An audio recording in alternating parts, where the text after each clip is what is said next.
मला स्पष्टपणे सांगायचं आहे की भारताच्या संविधानानं प्रत्येकाला मर्यादा घालून दिलेल्या आहेत आणि भाषा हे समजण्याचं तंत्र आहे. भाषा हे आक्रमकता आणून कोणाच्या तरी संविधानाच्या म्हणजे बेसिक स्ट्रक्चरच्या विरुद्ध जाऊन म्हणजे लोकांना त्रास होईल असं फॉर्म्युला असू शकत नाही. आणि त्याच्यामुळे माननीय मुंबई उच्च न्यायालयाने ह्यापूर्वी 2017 मध्ये माननीय न्यायमूर्ती एस ओका आणि माननीय न्यायमूर्ती अनुजा प्रभुदेसाई यांनी रिक्षांच्या बाबतीमध्ये रिक्षाचे माननीय आमचे कष्टकरी भाऊ आहेत, रिक्षा चालक असतील किंवा रिक्षाचे परमिट होल्डर असतील, त्या भावांच्या बाबतीमध्ये निर्णय झालेला आहे की तशा प्रकारे आपल्याला भाषेच्या आधारे कोणालाही त्रास होईल, पडताळणा होईल असं करता येत नाही. त्याचं कारण फार साधं आणि सोपं आहे की आपण ज्यावेळेस रिक्षावाले भावांचा जो विषय आहे आणि रिक्षावाले भावांना ह्यापूर्वी देखील भाषेच्या कारणानं त्रास दिला गेला. मग मी म्हणत नाही की मी कोणाचे नावं घ्या इच्छित नाही, कोणी सटर बटर किंवा कुणी असो, पुढारपण करणारे, भाषेवर डिस्क्रिमिनेशन करणारे राज ठाकरे असतील किंवा कुणी असेल, परंतु तो दुवा, तो धागा धरून कोणतीही चूक होता कामा नये. कारण आज तुम्हाला सांगतो, माननीय कष्टकऱ्यांचे नेते दत्तोपंत ठेंगडींची मला आठवण येते. खरोखर दत्तोपंत ठेंगडींसारख्या विचारातूनच भारतीय जनता पक्ष एवढा मोठा झालेला आहे. आणि मला असं वाटतंय की विचाराचा वटवृक्ष असलेल्या भारतीय जनता पक्षाने आणि माननीय दत्तोपंत ठेंगडी यांच्या विचाराचे आम्ही असल्याने मला असं वाटतंय की आज आम्ही कष्टकऱ्यांचा आवाज सरकारपर्यंत पोहोचवत आहोत. आणि कष्टकऱ्यांच्या आवाजामध्ये दत्तोपंत ठेंगडी म्हणायचे की सरकार जरी आपली असली तरी कष्टकऱ्यांचा आवाज सरकारच्या कानी पोचवायचा असतो. आणि आज आम्ही तो आवाज पोहोचवत आहोत की कोणत्याच परिस्थितीमध्ये कोणत्याच ऑटो रिक्षावाल्या भावाला भाषेच्या नावावर लायसन्स रद्द करा म्हणजे काय करा? भाषा येत नाही म्हणून रद्द करा? मला सांगा की भाषेच्या आधारे आपण जर नव्यानं जर असे नवनवीन फंडे जर आणत राहिलो आणि आपण जर लोकांना त्रासासाठी उभे राहिलो तर मला असं वाटतं परिवहन मंत्री प्रताप सरनाईक यांनी पुन्हा एकदा भारतीय संविधानाच्या ज्या मर्यादा आहेत त्याची उजळणी करणं आवश्यक आहे. आणि भारतीय संविधानाची उजळणी जर करण्याची वेळ येत असेल तर एक लक्षात ठेवलं पाहिजे की कष्टकऱ्यांच्या बाबतीमध्ये आपण जेव्हा प्रताप सरनाईक साहेब सन्माननीय मंत्री आहेत, ते असं म्हणतात की मी कष्टकऱ्यांच्या चळवळीतून आलो. म्हणजे ते स्वतः सांगतात की मी ऑटो रिक्षा चालवला, ते स्वतः सांगतात की मी अंडाबुर्जीची गाडी होती. तर मला प्रताप सरनाईक साहेबांना हे विचारायचंय, ते जेव्हा अंडाबुर्जीची गाडी म्हणजे चालवायचे त्यावेळेस जर कुणी येऊन म्हणाला भैया जरा 2 पाव गरम करके देना, त्यावेळेस ते म्हणायचे का की तू ऐसा क्यों बोल रहा है, मराठी में बोल, पाव गरम करून दे.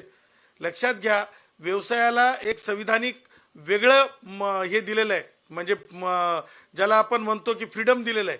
आणि त्या फ्रीडमला कर्टल करण्याचं कुणीही धारिष्ट दाखवू नये. आज भाषेचा अर्थ काय? आज भाषेचा अर्थ आहे की आपल्या चिल्ल्या पिल्यांना, आपल्या लेकरा बाळांना तुम्हाला सांगतो कष्ट करून कसं मुलांना आपल्या शिकवावं, कसं आपल्या लेकरा बाळांना आपण त्यांच्या चोचीमध्ये जाऊन आपण खाऊ घालावा, ही आजची परेशानी आहे. आणि जर म्हणजे भाषेच्या नावावर सोडून जर दुसऱ्या काही मर्यादा येत असतील तर त्या मर्यादांचं स्वागत असू शकते. परंतु अशा प्रकारची म्हणजे गळचेपी करणारा निर्णय हा अत्यंत दुरोगामी परिणाम करणार आहे, महाराष्ट्राचं नाव खराब करणार आहे. त्याचबरोबर माननीय मुंबई उच्च न्यायालयाच्या या निर्णयाचं म्हणजे भंग करणार आहे. त्याचबरोबर केंद्र सरकारच्या अधिकारात जाऊन, केंद्र सरकारच्या लेजिस्लेशनच्या विरुद्ध जाऊन कोणताच कायदा होऊ शकत नाही. आणि म्हणून आमचं असं म्हणणं आहे की अशा प्रकारची जी माननीय मंत्री महोदयांनी जे स्टेटमेंट केलंय ते स्टेटमेंट त्यांनी मागे घ्यावं. रॅपिडोवर कसं पाहता, रॅपिडो बंद झाली पाहिजे अशी मागणी जी आहे ती आग्रही पाहताना मिळते, मात्र रॅपिडो कुठेतरी बंद झालेलं पाहायला मिळते, काय सांगाल? मला स्पष्टपणे सांगायचं आहे की रॅपिडोच्या बाबतीमध्ये अगोदर तर बाईक टॅक्सी ही केंद्रीय कायद्यामध्ये आहे का? केंद्रीय कायद्याची उजळणी करणार आहेत का अधिकारी? अधिकाऱ्यांची जिम्मेदारी नाही का की केंद्रीय कायदा काय म्हणतो ते सांगण्याची? ही सगळ्या गोष्टी अधिकाऱ्यांमार्फत माननीय प्रताप सरनाईक साहेबांना कदाचित चुकीचं ब्रीफिंग होत असेल. ती उजळणी होणं आवश्यक आहे. अधिकाऱ्यांनी कायद्याची उजळणी करावी. आमची विनंती आहे की उजळणी केल्याने माणसं लहान होत नसतात. माननीय प्रताप सरनाईकांनी सुद्धा उजळणी करून घ्यावी कायद्याची.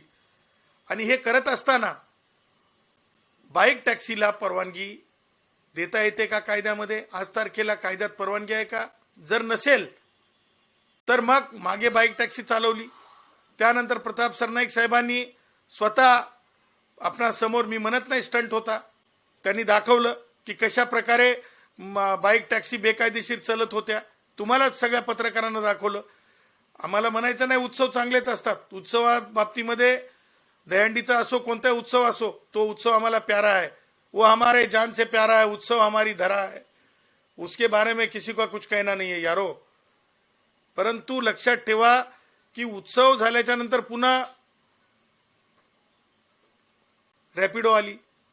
रॅपिडो पुन्हा आल्याच्या नंतर रॅपिडो चालली आणि आता नंतर सांगण्यात आली की रॅपिडो परत बंद करण्यात आली. आता जेव्हा रॅपिडो बंद करण्यात आली, पूर्वी सुद्धा सचिन पाटील नावाचे जे अधिकारी आहेत, मोटर वाहन निरीक्षक, त्यांनी गुन्हा दाखल केला होता रॅपिडोवर, बाईक टॅक्सीवर.